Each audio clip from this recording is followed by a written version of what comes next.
pessoal, bom dia, feliz sábado. Obrigado por vocês estarem aqui mais uma vez, né? Abrir as portas aí dos seus lares, né? Nesse momento que você está abrindo aí seu aparelho, a gente não sabe se é amanhã, se é depois, se é tarde, se é hoje ainda, né? Mas obrigado, viu? Abri aí a tela do seu celular para você ouvir um pouquinho, aprender mais a palavra do Senhor.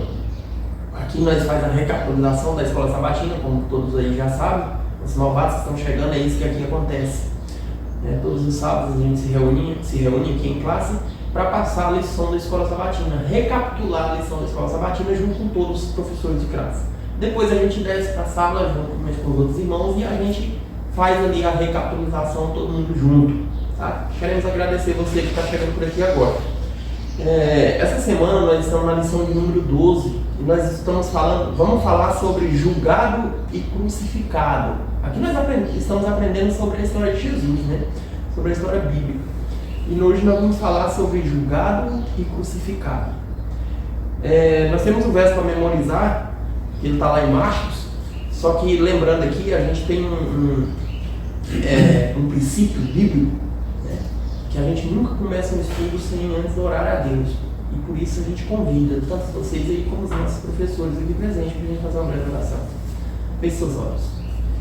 Querido Pai, obrigada por mais esse momento que o Senhor nos dá de estudar a Tua Palavra, recapitular a lição da Escola Sabatina e aprender mais do Senhor.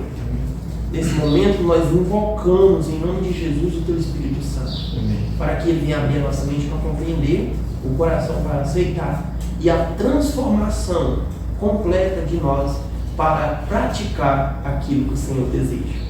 Obrigado, Senhor, por essas bênçãos, nós te pedimos e agradecemos em nome de Jesus. Amém. Bom, julgado e crucificado. Verso para memorizar, texto base do estudo da semana, Marcos capítulo 15, verso 34. A hora nona, clamou Jesus em alta voz: Elohim, Elohim, lama sabachthani, que quer dizer: Deus meu, por que me abandonaste? Olha, Jesus está ali na cruz do Calvário e ele está em momentos agonizantes, né? É o momento que Jesus, pela primeira vez na história da existência eterna, Jesus é afastado do Pai. E agora ele clama ao Pai: Deus meu, por que me abandonaste? E essa é a pergunta que a gente tem hoje para os nossos professores, né? Interessante essa passagem, porque isso aqui ensina uma lição assim, teológica muito grande, né? Queria ter estudado teologia para me destronchar um verso desse aqui. Mas pelo pouco que eu conheço aqui, eu acho que dá para a gente entender o que esse verso tem a ensinar. Primeiro, Deus não morre. Deus não morre. Para Jesus morrer, ele teve que sentir a separação do Pai. Você vê que a vitória de Jesus era a comunhão dele com Deus. Essa é a vitória dele, não tinha outra explicação. A vitória dele era a comunhão. Ele passava várias horas em comunhão com o Pai, e quando ele saía para a batalha. Como é que ele ia morrer se ele estava em comunhão com o Pai 24 horas? Teve um momento que Deus teve que afastar um pouquinho, só um centímetro que ele afastou de Deus, de Jesus, só. A hora que ele afasta, ele sente a falta do Pai e fala: por que o Senhor me desamparou? 3 horas da tarde, na hora não. Nesse momento, então, Jesus ele expira, ele morre. Por quê? Agora ele é homem. Você está me entendendo? Agora ele é homem. Isso aqui é assim, agora gelo, como é que morrer, que agora ficou totalmente carne. Não é? Agora que eu posso. Eu acho que esses pontos, e por isso que a White ela diz que a gente precisa meditar na vida de Jesus, principalmente nas últimas horas dele aqui na Terra. Porque um verso desse daqui, meu amigo, dá para você meditar nele o dia todo. Sim. Para não dizer uma semana. Desse verso eu tiro três pontos aí, né? O primeiro é que Jesus, ele começa a sentir a ausência do Pai ali no Getsemane, na quinta-feira, né? Então na quinta-feira à noite, ele já começa, o Pai já não está mais com ele, Por quê? Porque o que é que faz separação entre nós, entre o ser humano e Deus? Os pecados e iniquidades, né? É o verso bíblico lá. As nossas iniquidades, as vossas iniquidades, fazem separação entre mim e vós. Se ali ele estava carregando aqui o pecado de todos nós, de todo mundo, o que o Pai fez? Se afasta, né? Então ali, aquela angústia que ele estava sentindo, é o pecado sobre ele, junto com a ausência do Pai, né? Então ele começa a sentir a ausência do Pai na quinta-feira à noite. O segundo ponto que a gente precisa entender é que ele não reclama da cusparada na cara, ele não reclama dos 40 a 39 açoites que ele tomou sozinho, né? Ali com aquele negócio que rasga a carne dele foi moída, né? De verdade. Esse tinha fogo, osso, para cortar vidro. Para moer mesmo, né? Então assim, a carne dele foi rasgada, dilacerada, né? Aquele filme que o Mel Gibson, Aquele filme que o Mel Gibson fez, eu vi uma pessoa assim que é o que mais aproxima, mas ainda não é real, né? Sim. Mas a história nos diz que era um chicote com 10 pontas e cada ponta dessa tinha ossos pontiagudos, né? E na ponta desse chicote e chumbos para dar peso, né? É como se fosse uma agulha com chumbo, né? Pensa. A mamãe disse que quando o chicote batia, ele travava. Travava e puxava. Aí puxava. Ele era tipo unha de gato. Tipo uma garra de gato, de onça. Sim. Triste, né? Então, assim, aquele pescador, ele usa aqueles lá para prender a barca, por exemplo, o pescador aqui, eu vou lá e jogo, aí nós chamamos, os marinheiros também usam, magaretéia. Joga mano. Aí joga pano e ela vem descendo aqui e engata na pedra, pronto, fica seguro. Desse jeito o cabo lá para que pano e ele dá costela, o cabo puxa, vem rasgando. E interessante, Paulo, que não é apenas um chicote, né? É um chicote com 10 pontas. Entendeu? Então, quando dava uma lavada, não era só um rasgo, era aqueles 10 rasgos ali. E a pessoa condicionando aquele ali para dar 39 chicotadas ali. E é porque eles eram ferrenhos, porque era 40. Era 40. Então eles dão 39 para não ser julgado. Não deu uma mais. Então eles dão só 39. Sim. Então, assim, o que acontece? Jesus, nesse momento, ele não reclama, né? Então, ele não reclama das chibatadas, ele não reclama dos açoites, ele não reclama da coroa de espinhos, ele não reclama da injúria, ele não reclama de nada. Como ovelha muda diante dos seus tosqueadores, ele ficou, né, calado, tirando a lã dele ali, tirando tudo que ele tinha e ele calado. Quando é que ele reclama? Uma vez, antes de morrer, ele olha para o Pai e fala: Eloi, lama sabachthani, né? Deus meu, por que me desamparou? A única reclamação dele é essa, né? Estar longe da presença de Deus. Eu fico olhando para isso e eu acredito que esse deve ser o nosso objetivo, né, de vida, né? Assim, quando eu perceber que eu estou longe de Deus, aquela agonia, aquela desespero chega a bater tão forte que eu falo: Senhor, eu rango o pecado da minha vida, mas sem o Senhor eu não fico, né? Então, assim, eu acho que esse é o nosso objetivo, porque com a mente entorpecida, ela tem prazer no pecado e ela tem medo de Deus, ela tem angústia de Deus e prazer no pecado. Mas não é mais fácil falar assim: mas só isso aí não tem nada não, só esse pecadinho aí, só isso aí não tem nada não. Isso aí não precisa mais não fazer, é mais fácil, né? É mais do que fácil. Se olhar para si e falar: Senhor, eu estou muito longe de ti, né? Eu não quero viver desse jeito. Sim, mas assim, a gente precisa desenvolver, né, romper essas barreiras, porque a mente carnal, ela sente agonia na presença de Deus, tanto é que deixa uma pessoa orando meia hora, pega uma pessoa qualquer e deixa ela orando meia hora, você só ficar conversando com Deus aí, dialogando, igual aquele que a gente aprendeu no MASC lá, né? Então, assim, deixa a pessoa, ela fica perdida na presença, então, ou seja, ele tem agonia na presença de Deus, mas no pecado ele tem prazer na glutonaria, na vida indígena, tem prazer nos prazeres sensuais, prazer no pecado e agonia na presença de Deus. Jesus ensina pra gente que a gente deve ter o contrário, horror ao pecado, agonia do pecado e horror à ausência do Pai, à ausência de Deus, né? E o terceiro ponto é que quando Jesus ele foi crucificado, a Bíblia fala que ele sobe, a cruz é colocada ali na terceira hora, né? Que era exatamente 9 horas. E aí Marcos relata que ele exclama isso por volta da hora sexta, né? Que era Meio-dia. hora sexta não, desculpa. Hora 9, que era 3 horas da tarde. O que isso quer dizer? Quando a gente vai lá para o Antigo Testamento, dois cordeirinhos morriam todos os dias no santuário, um 9 horas da manhã e outro 3 horas da tarde. Ou seja, Jesus ele é levado à cruz às 9 horas da manhã, na hora do sacrifício. Na hora do sacrifício, e ele morre na hora do último sacrifício, que é 3 horas da tarde. Ou seja, ele cumpriu tudo que tinha para cumprir de cerimônia, Jesus cumpriu. Por isso que ele fala, eu não vim abolir nada. O que eu vim fazer foi cumprir. Eu estou dando estudo com o rapaz, e essa semana a gente falou isso. Eu falei para ele, chegou na hora do santuário, eu falei, olha meu amigo, eu vou falar uma coisa para você muito séria aqui. Qualquer estudante da Bíblia, se ele estudar o santuário e ele entender o santuário, ele vai entender muita coisa na Bíblia.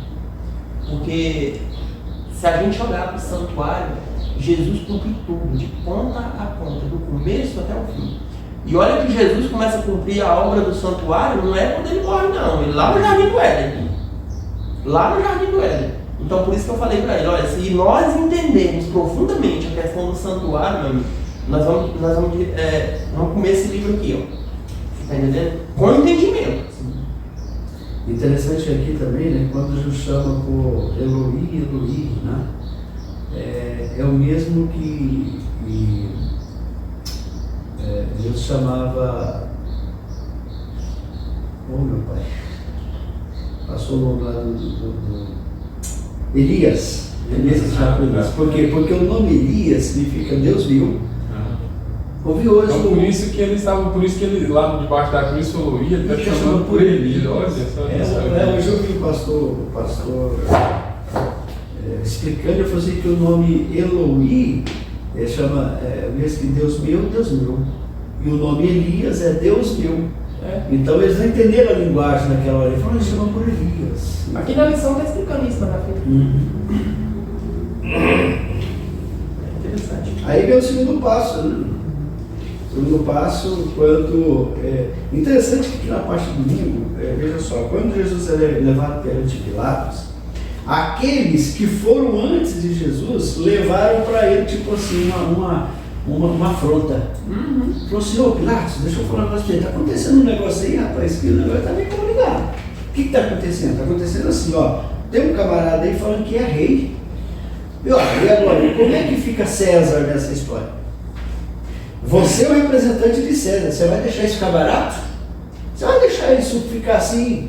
Você entendeu? Então, esse insulto primeiro que eles levaram até Pilatos, fez com que Pilatos já ficasse preparado para que quando Jesus chegasse, ele pudesse ver. Isso é tão verdade, que veja só, quando Pilatos olha para Jesus, ele volta para o pessoal que acusou e falou assim, mas eu não estou entendendo vocês não. Vocês me falaram uma coisa, me venderam um peixe, mas agora eu estou vendo outra totalmente diferente. E agora entra o segundo ponto que é mais interessante de tudo. O Espírito Santo começa a incomodar a esposa de Pilatos. Ele falou, Pilatos, mais outro ponto. Pilatos, no primeiro impacto, quando ele olha para Jesus, ele fala assim, não, mas não tem nada que condena nele, nada que condena. Como é que eu vou condenar um camarada que... Olha, nem na fisionomia. Não tem coisa. Nem na fisionomia, né? Entendeu? Eu não consigo condenar esse cara nem olhando para ele, né? Você sabe o que eu fico... Aqui tem uma grande lição que a gente pode entender, é o seguinte. Pilatos, ele recusou a voz do Espírito Santo 2 vezes.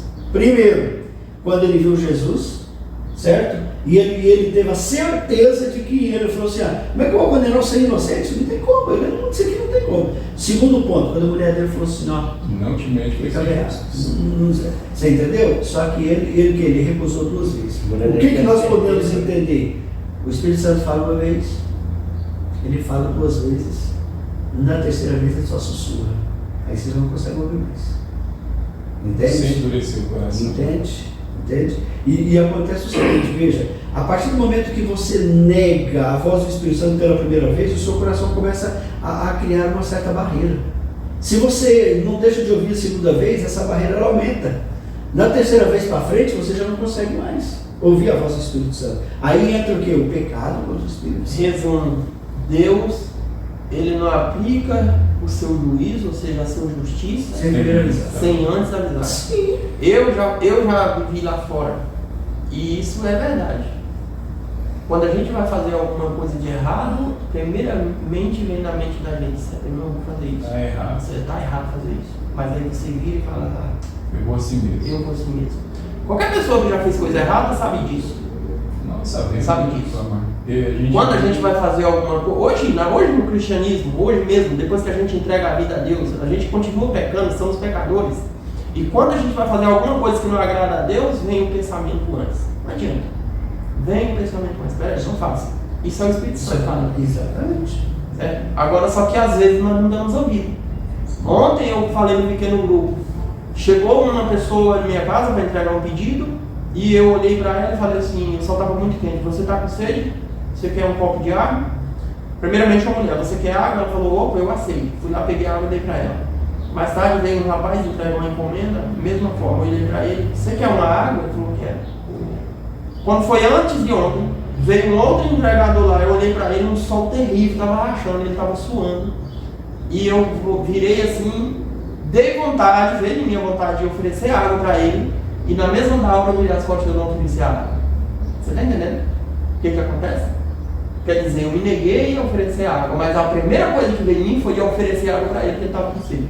Mas eu me neguei. Você está entendendo? Então é assim, Deus ele sempre nos alerta antes de fazer uma coisa errada. Olha só, quando Deus pede, ele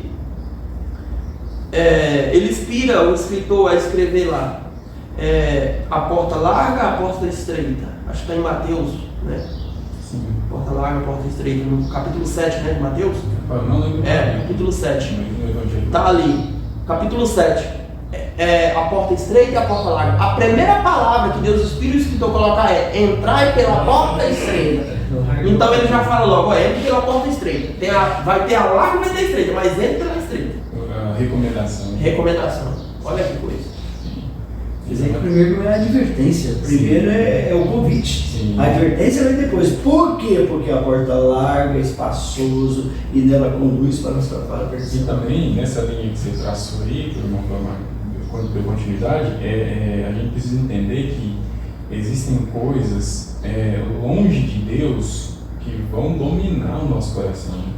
O problema do pecado é que ele não fica, você não consegue flertar só com ele, sabe? E ficar ali namorando, aí depois você vai para Deus, namora o pecado, não.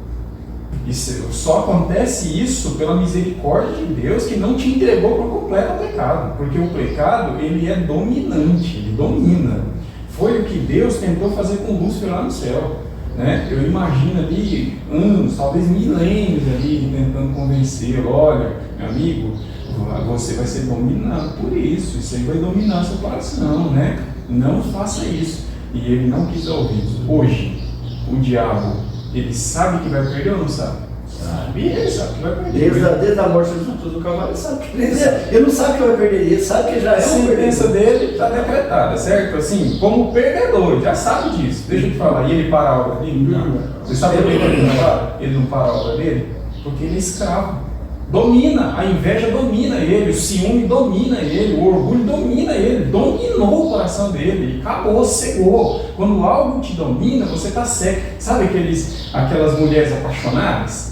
Ou um menino apaixonado, um homem apaixonado? Vai ter as últimas consequências. Todo mundo avisa, rapaz, a mulher está com chifre no você, ou então, ou mulher, esse cara bate na mãe dele, vai quebrar você no cacete da pancada também.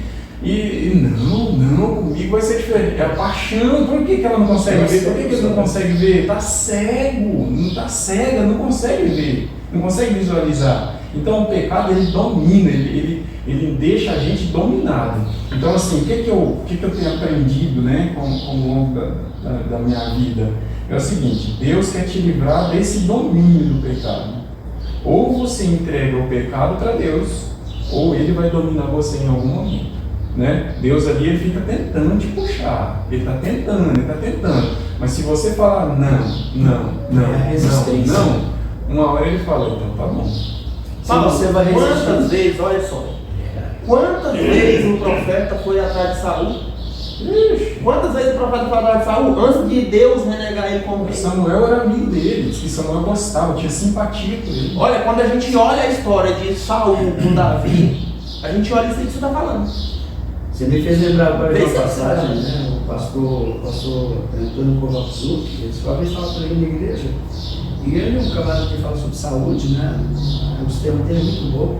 E a hora que eu fui cumprimentar a irmã na porta, a irmã falou assim, pastor, é muito bom, ótimo tudo que o senhor falou, mas eu não consigo me controlar. Aí ele usou isso aí no sermão e falou assim, olha, quando você não consegue te controlar, quem é que toma o controle?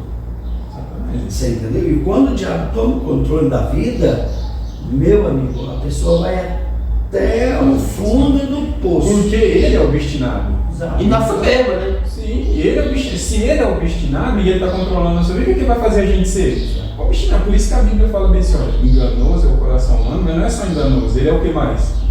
Desesperadamente corrupto. O que é alguém desesperadamente corrupto? É alguém que vai até as últimas consequências, entendeu? Então, assim, a gente precisa colocar esse ponto no nosso coração, né? E voltando para a lição aqui do rei dos judeus, né? Pilatos, ele coloca ali a tabuleta, né? Porque ali ele está... É como se fosse, eu entendo isso pelo menos, né? Como se ele quisesse fazer tipo assim, eu vou amenizar minha consciência aqui, né? Eu vou colocar aqui que esse cara é rei dos judeus. Tipo assim, vocês estão crucificando o rei de vocês. E né? pura verdade. Sim. Pura verdade. Então, fala sobre isso. então, Essa lição fala sobre isso. Assim que inconscientemente Pilatos fez uma coisa que era verdade. Você entendeu? Para o judeu não, o judeu ia falar que rei dos judeus não é judeu, mas Jesus é rei dos judeus. Lógico, óbvio, por quê? Porque ele é o vencedor e é ele que vai dar recompensa. Aí a lição fala assim, ó, que inconscientemente Pilatos fez uma coisa que eu não sabia que era verdade. Aí chama-se ironia. A lição fala sobre a ironia de Pilatos. A própria Bíblia, a própria Bíblia, ela fala, né? Aquele texto ali que fala, ele veio para que era seu, E os seus não rejeitaram. né? Então, assim, ali Pilatos ele põe a inscrição e os líderes vêm em cima dele, né? Não, tira. Aí Pilatos, não vou tirar. Aí então tá bom, não tira não, mas coloca, só escreve outra assim, ó. Ele diz que é rei dos judeus. Pilatos vira para ele, amigo, o que eu fiz? Eu já fiz. Tá feito, eu não vou mudar. Então, assim, sabe o que eu fico pensando? Se ele fosse firme desse tanto, quando fosse para condenar, né? O mestre falou, O engraçado é que foi, Mas você sabe que aquela sigla para gente colocar lá em cima, foi os próprios judeus que escreveram, os próprios líderes religiosos que escreveram. Pilatos só mandou pregar lá em cima na cruz. Ele escreveu para apresentar na reunião que ele era rei judeu. Mas Pilatos fez melhor, pregou na cruz. E aí, o que é que o Espírito Profecia era para zombar? Era para zombar. Mas eles estavam falando a verdade, que verdadeiramente ele era o rei de judeu. E rei do Pilatos também. Pilatos colocou lá, eles fizeram. É o que a irmã acabou de falar, que agora e aí. Engraçado. O cara vai pro mal e significa que Deus converte todas as coisas. Todas as coisas. Tudo coopera para o bem daqueles que amam a Deus, né? De verdade. Outro ponto importante que a lição fala aqui sobre essa crucifixão, que tudo isso aconteceu por inveja dos líderes. Por quê? Jesus atraiu multidões. Interessante é que os líderes chegou a ver alguns milagres que Jesus fez. Jesus tentou salvar cego, né? Sim, Jesus tentou salvar eles, não foi uma vez, não, duas não. Tanto é que Jesus tem uma hora que eles falam assim para Jesus: tá bom, a gente acredita no Senhor, mas faz um milagre aí na nossa frente. Aí Jesus vira para eles e fala: não, o único sinal que o Filho do Homem vai dar para vocês a partir de agora vai ser o sinal de Jonas, né? Agora fazer eles entenderem. Então, aí eu acho que a gente que tem dificuldade de entender. Mas quando a gente volta para a história de Jonas ele foi jogado ali, né, para fora do navio e foi engolido pelo peixe. Quem que ficou dentro do navio, viu a tempestade acabar, e Jonas Sumiu no mar, né? Talvez até viu o peixe vindo e comendo, né? Então, para quem viu Jonas, a visão ali que teve foi qual? Jonas o quê? Morreu. E essa notícia provavelmente chegou aonde? Chegou na cidade que é Nínive. Então, provavelmente essa notícia deve ter chegado lá em Nínive assim, ó, Deus mandou um mensageiro para alertar vocês. Ele relutou, não queria ir, estava indo para outra cidade, teve uma tempestade, só que o cara morreu. Então o aviso que era para vocês não vai vir mais, porque o profeta morreu. É uma barbaridade que tinha naquela cidade, né? E aí do nada, irmão Getúlio, do nada, a Bíblia diz que Jonas se arrepende, é vomitado na praia, se arrepende, pega, volta de novo lá para a cidade de Nínive. Alguém que morreu, de repente do nada aparece vivo pregando. Se arrependa. Por isso que a conversão foi geral, foi impactante, né? Então assim, qual era o sinal que Jesus estava falando para eles? Ó, alguém morto vai reviver para dar ali o aviso final para vocês, né? Mas assim mesmo eles não quiseram ouvir. Só que Jesus fala que o sinal que ele ia dar era o sinal de Jonas. Mas Jesus é tão misericordioso que ele ainda deu outro sinal. Você sabe qual o último milagre que Jesus fez, segundo o apóstolo João? Ele relata ali os milagres de ordem cronológica, né? Ele seleciona, mas ele é categórico em dizer que o último milagre que Jesus fez foi a ressurreição de Lázaro. Entendeu? E quem é que estava presente na ressurreição de Lázaro? Os líderes religiosos. Então eles viram, eles assistiram ali, né? E outra, Jesus já tinha contado uma parábola para eles do rico e Lázaro. Vocês já perceberam que Jesus não dá nome para ninguém de parábola? É a parábola do pastor e da ovelha. É a parábola do filho pródigo. Ele não dá nome. A única parábola que Jesus dá nome, o bom samaritano. Mas a única que dá nome é o quê? É o Lázaro. E é o único cara que dá nome. Ele não dá nome para o rico, ele só dá nome para Lázaro e pega Abraão ali como alegoria e tudo mais. Por que Jesus dá nome para Lázaro? É exatamente isso, né? Porque Lázaro, qual foi a alegação do rico? Se Lázaro voltar dos mortos, os meus amigos, os meus irmãos vão se arrepender e acreditar nele, para não deixar ele vir para esse lugar aqui, né? E quando Lázaro volta dos mortos, eles acreditaram em Lázaro? Quando Jesus ressuscita Lázaro, eles acreditaram em Lázaro? Acreditou em Lázaro, não acreditou em Jesus. Eles queriam matar Lázaro. Ele fala que eles tramou ali para matar Lázaro, porque Lázaro era um. Realmente eles viram. Ou seja, então não é milagre que iria fazer eles se converterem, né? Então, assim, a gente precisa entender essa parte aqui das Escrituras, né? Que Jesus, ele estava tendo misericórdia, né? Misericórdia. Ele teve misericórdia daqueles líderes religiosos ali, mas a inveja, né? Não deixou eles. A inveja, então assim, o que eu tiro de lição disso para a minha vida? É que todas as vezes que aparecer um sentimento no meu coração que é pertencente ao diabo, porque tem coisa que pertence ao diabo e tem coisa que só o ser humano faz. Por exemplo, um pecado que o diabo nunca cometeu, clamar, glutonaria. Você acha que o diabo já cometeu o pecado de glutonaria? Nunca. Tanto é que ele está vivo aí, ó, quantos anos já? 6 mil anos de vida, meu amigo, e o poder intacto ali, ó. Como eu falo, né? O inimigo ele tem uns limites que ele não pode levar. Ele não pode ir. Sim, matar. Ele não pode matar. Mas ele pode influenciar a pessoa a ir lá e matar. Sim. Então, assim, esses pecados é bem pecado que o ser humano que comete. Pecado de bebedice, pecado sexual. O diabo não cometeu esse pecado sexual. Não. Esse é prerrogativo próprio do ser humano. Só que existem os pecados primários que nasceram no coração dele. E quais são esses pecados que nasceram no coração dele? Orgulho, inveja, egoísmo, ciúmes, autoengrandecimento, vaidade, todas essas coisas nasceram no coração dele. E a gente, o pior de tudo é que ele conseguiu implantar isso no coração humano. Então, assim, querendo ou não querendo, crente ou não crente, pastor ou membro, líder religioso, qualquer um de nós, aparece esse sentimento no coração. Vez ou outra, a gente está com esse sentimento, aparece, brota. Só que acontece o seguinte, eu vou podar, eu vou repreender ou eu vou passar a mão na cabeça e acariciar? Porque todas as vezes que eu acaricio um sentimento do diabo no meu coração, significa que Ele vai ter domínio sobre mim. Entendeu? E em algum momento Deus vai me entregar para esse sentimento, porque Deus está me chamando, né, para tomar conta. E no caso dos líderes religiosos, quando a gente citou da inveja aí, foi isso.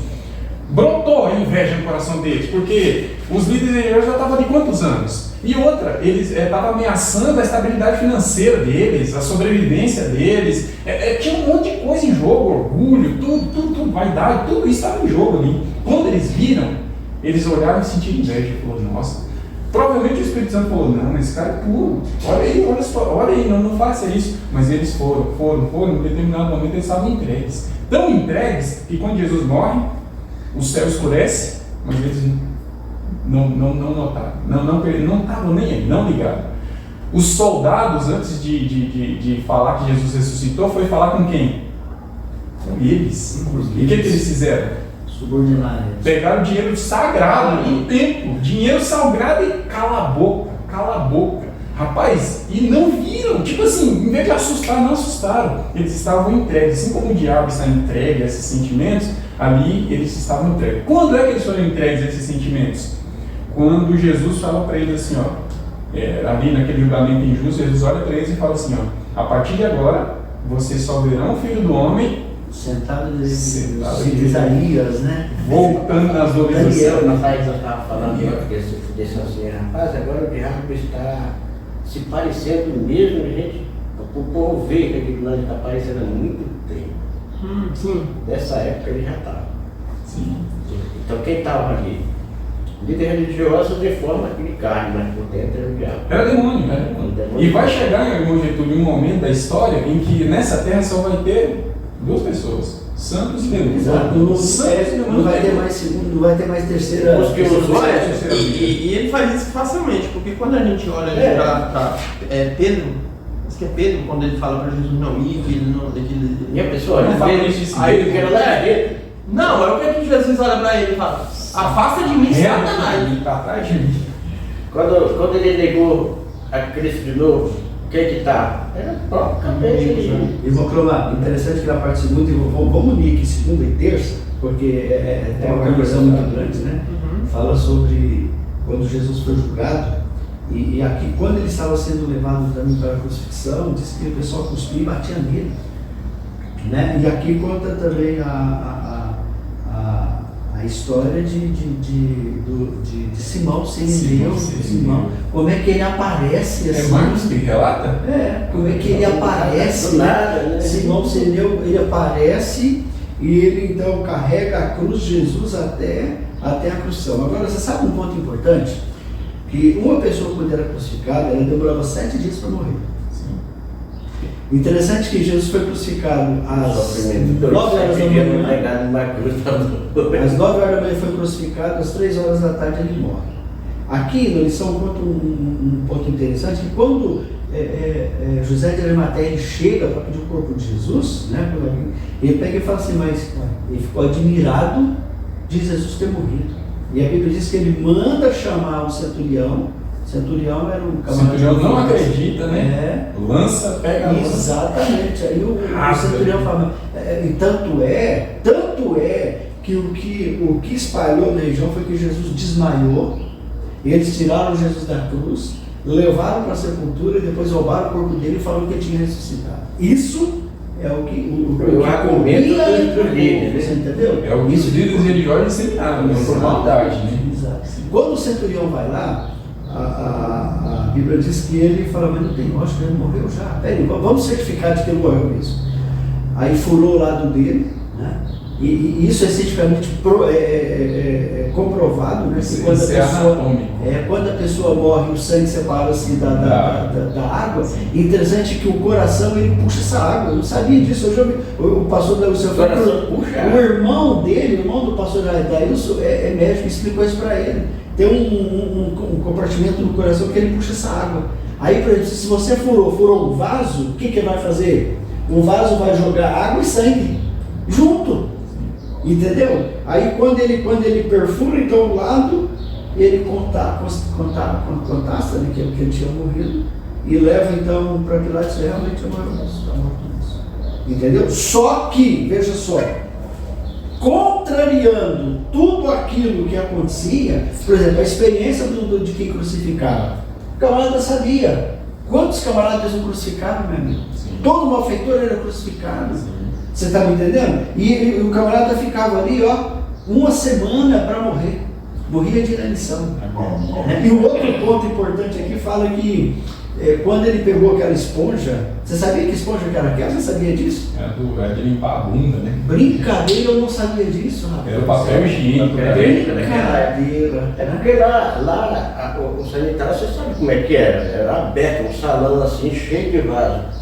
Aí os romanos entravam, o povo entrava e iam fazer necessidade ali. Dentro desse coisa ali, corria um riacho, na beira dos vasos.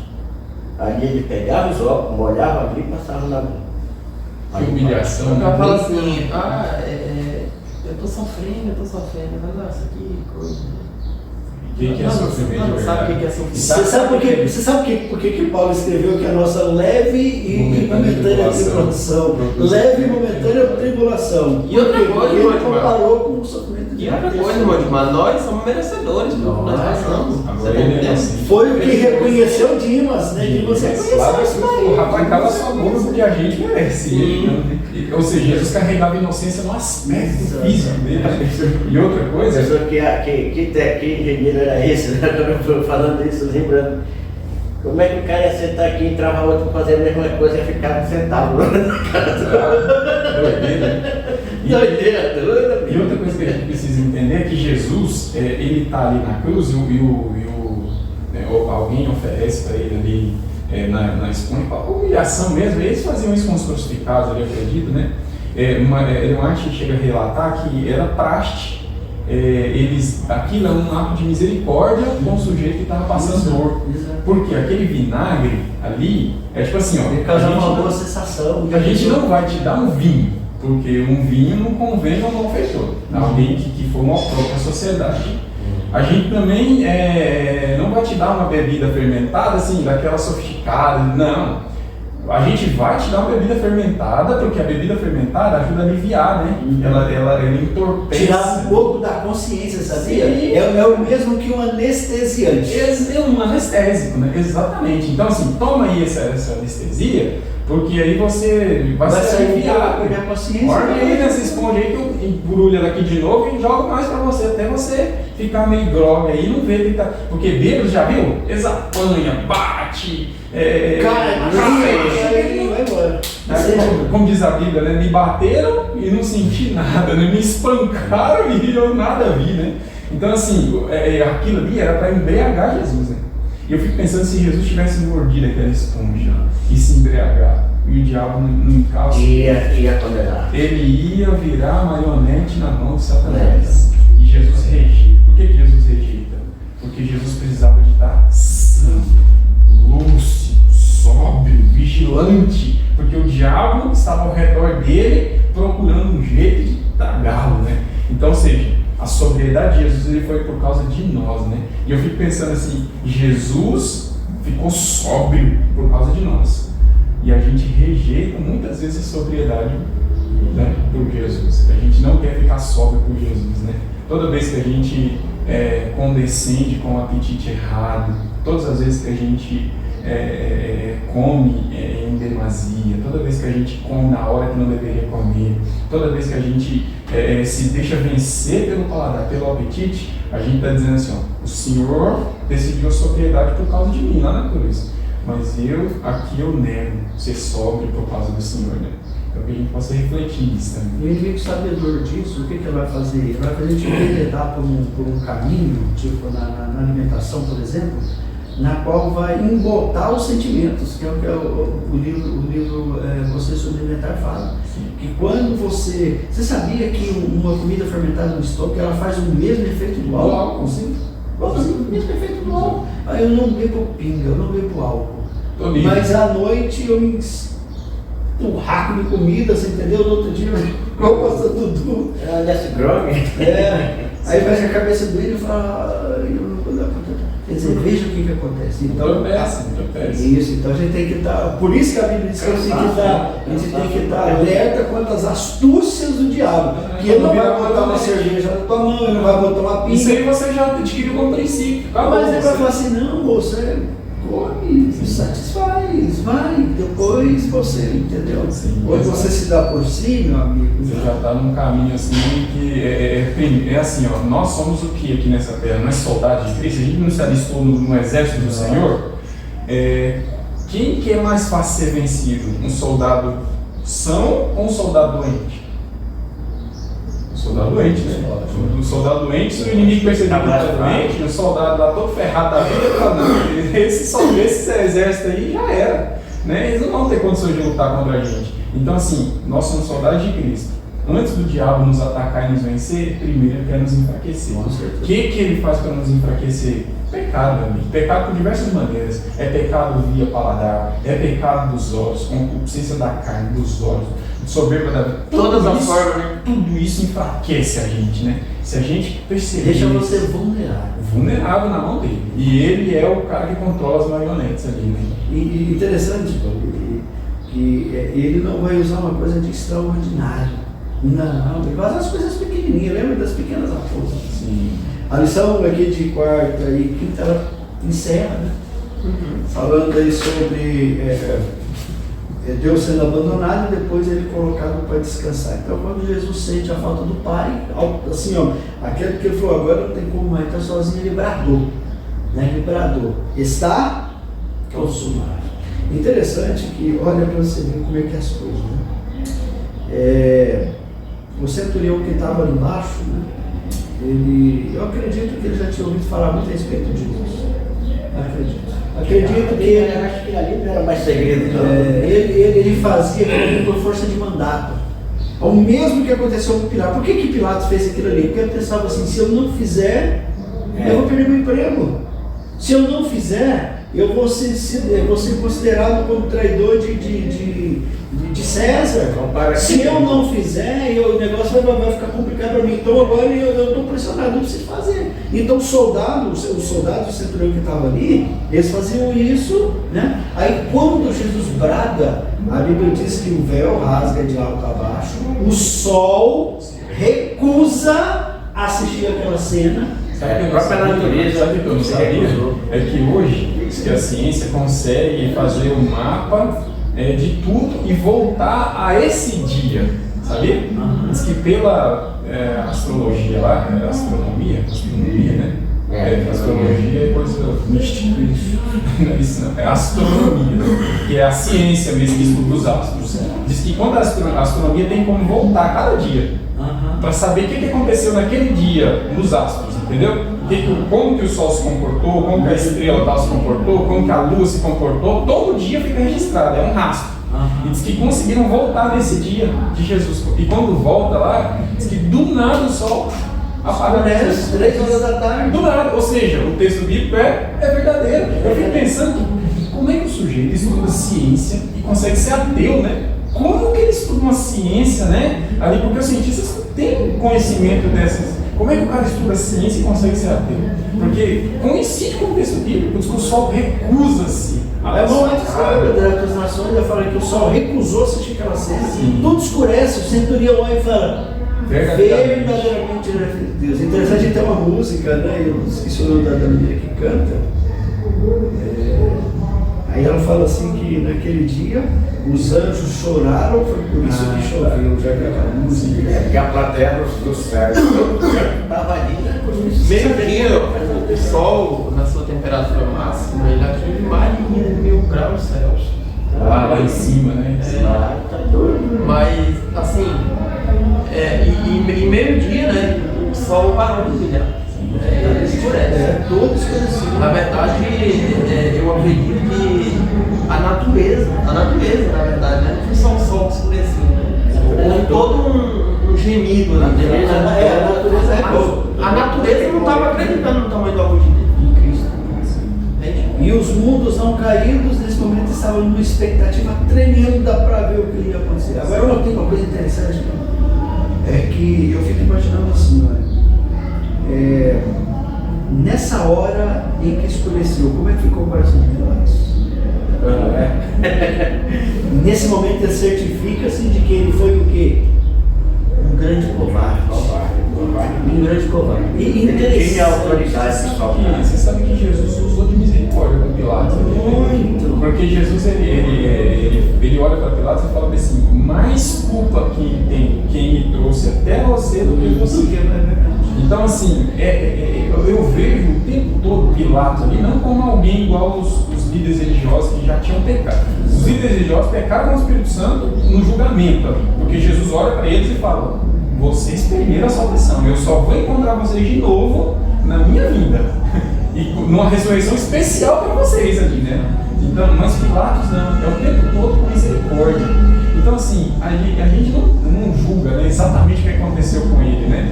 Mas, assim, ele tomou decisões erradas o tempo todo contra a própria consciência, contra, né? Que loucura, né? Por isso que a White ela escreve, né, falando sobre os últimos dias de Pilatos, diz assim que Pilatos ele morreu num estado deplorável. Eu até acredito, sabe, na ressurreição de Pilatos. Sim. Eu acredito na ressurreição de Pilatos, porque depois que ele descobriu quem era, né? Só que acontece o seguinte: veja, os meus atos, eles podem trazer consequências boas ou más. Se for atos bons, serão boas consequências. Se for atos maus, serão más consequências. Então, Pilatos teve a consequência dos seus maus atos. Sim. Porque ele entrou num estado deplorável tão grande que a White ela escreve. A própria consciência, né? Ele foi jogando contra. E ela fala bem assim que ele ouviu o relato. Ele foi até os soldados para perguntar o que aconteceu com o corpo de Jesus, né, na ressurreição. Ele foi procurar. E os soldados falaram bem assim: não, roubaram o corpo dele. Aí disse que ele falou: rapaz, comigo, pra cima de mim? Quer me enganar? Não, senhor, peraí, tem coisa errada. Diz que ele foi em cima de um por um. Diz que ele perguntou tudo junto e mentiram todo mundo junto. Aí disse que ele pegou um por um e foi me interrogar. Ou você me conta a verdade, ou eu te mando, eu tenho poder para te mandar matar. Aí disse que os caras abriram para ele. Falou: ele realmente apareceu um anjo lá, uma luz forte. A gente ficou tão apavorado que uns se esconderam, outros desmaiou, de repente a pedra abriu e ele ressuscitou e saiu. E aí contaram a verdade para ele, mas a gente foi subornado pelos guardas e tudo mais. Ele sabia dessa informação, né? Eu acho que uma das coisas que atormentou a mente dele, né? Ali, a Ellen White fala que ele ficou pálido de terror nesse momento, né? Então, ele ainda tinha esperança, porque quando a informação chega para os líderes religiosos, o que eles fazem? Pega o dinheiro do templo e suporta. E Pilatos faz o quê? Fica pálido, tipo assim, ele vai investigar ainda mais. Sim, e vai fazer, meu pai, o que eu vou fazer na minha vida agora, né? Então, assim, eu acho que o que você falou faz todo sentido. Ele não foi livre das consequências das atitudes dele, doença. Porque quando a gente começa a lutar contra a nossa própria consciência, é a mesma coisa de lutar contra o próprio corpo também. Então, ele deve ter morrido doente, deploravelmente. Mas a gente não sabe o que aconteceu, né, no quesito salvação. Interessante, porque tem uma coisa aqui que me intriga. De repente você até pode me ajudar. O nosso tempo já, se foi, mas só 2 minutinhos aqui para a gente descobrir sobre isso aqui. A Bíblia fala que Maria, mãe de Jesus, e Salomé levantou manhã bem cedinho e foi até o túmulo para terminar o embalsamento do corpo de Jesus. Mas veja só, como é que eles iam tirar a pedra? Eu fui passar pregando uma vez e ela falou assim que elas ficaram tão atordoadas que esqueceu da pedra. Porque a pedra ninguém tirava, lá eram bastante homens para rolar a pedra. Sim, exato. Entendeu? Aí, então a única maneira que a gente pode pensar é o seguinte: que elas, quando elas chegaram, falou: uai, eu não vou tirar a pedra. Não é que não tirar a pedra, mas a Bíblia diz que elas foram tão surpresas que quando chegou no túmulo, o que aconteceu? A pedra estava removida. Ela falou: não, quando elas entram, ela só vê o lençol dobrado, diz que dobrou o lençol, colocou lá, e ela viu um anjo, onde estava sentado na cabeceira. Ela falou assim: por que vocês estão procurando aquele que já ressuscitou? Não é porque vocês estão procurando, vá até os discípulos, né? E diz que ele ressuscitou e vai adiante, né? Vai encontrar. E a Bíblia relata, em João relata que a que mais sentiu dor nem foi a mãe dele, né? Foi Maria Madalena. A história de Maria eu vou falar. Diz que ela estava tão dolorida, que o próprio Jesus falou com ela, né? Maria, por que você está chorando? Paulo, interessante que, veja, eu já vi algum relato falando sobre isso, que a própria família de Jesus Não acreditava nele. Não acreditava nenhum. Sim. Não acreditava nele. Então Eles nós- eram, lembra que a Tanto passagem é. bíblica que eles foram uns que foram atrás para uma raiz. Amarrar tá louco. Exatamente. Eu Próximo vou levar eu. louco, né? Esse- Então aí Porque Maria Jesus Madalena dizia que acreditou. ele era, dizia, não, os líderes religiosos disseram, não, enlouqueceu, ele está louquinho. A convivência que ela teve com Jesus foi o bastante para poder entender Já quem pensou um ele negócio é. desse? Sim, sim. Mas interessante que Jesus também ele reconhece no final, né? É. Ele olha para João e olha para a mãe dele e fala, João, Essa aí é sua mãe. Uma mulher, aí está seu filho. Quer dizer, naquele momento o João entendeu que ele que deveria cuidar da mãe de Jesus pelo resto das famílias. Sim, exato. E provavelmente João cuidou até a morte dela, né? Porque ele foi o último a morrer, né? Foi, né? Se ele delegasse para Pedro, Pedro ia deixar ela na mão. Exato. Se ele delegasse para Tiago, Tiago ia deixar ela na mão. E- Se ele delegasse para qualquer outro. Outra coisa, e Jesus ele preservou ele vivo para não ser morto pela mão dos rebeldes, né? Dos rebeldes, né? Exato. Isso aí é o Final. cuida mesmo dela, né? Dessa mãe. Até o final mesmo. É porque o carro da honra, né? Sim. Ele honrou o mandato, tanto que teve o privilégio de ficar vivo. Bom, meus amigos, quero agradecer vocês mais uma vez. O estudo tá bom, mas já chegamos ao final, temos horário a cumprir, né? Queremos agradecer vocês e gostaria de pedir vocês para orar junto conosco. Eu vou pedir o Edmar para terminar a oração, para finalizar. Não uso, Pai. Agradecemos ao Senhor porque o Senhor nos conduzido nessa semana ao nosso respeito nos últimos momentos de Jesus nessa terra, isso impactou o nosso coração. Verdade. Agora aquele Pai impacta o coração do nosso aluno também, sabe que essa mensagem ela possa nos encher de esperança, sabendo que Jesus vai retornar nessa terra e nós vamos cumprir os céus. Amém. Abençoe cada um dos professores também nessa manhã, abençoe também cada um dos alunos, aqueles que vai pegar o coração angustiado, que o Senhor possa, nesse momento, tirar toda essa angústia, ajudando você então a assimilar a tua palavra. Amém. Em tuas mãos como instrumentos, para que o Senhor possa usar nesse dia para Jesus. Amém. Amém.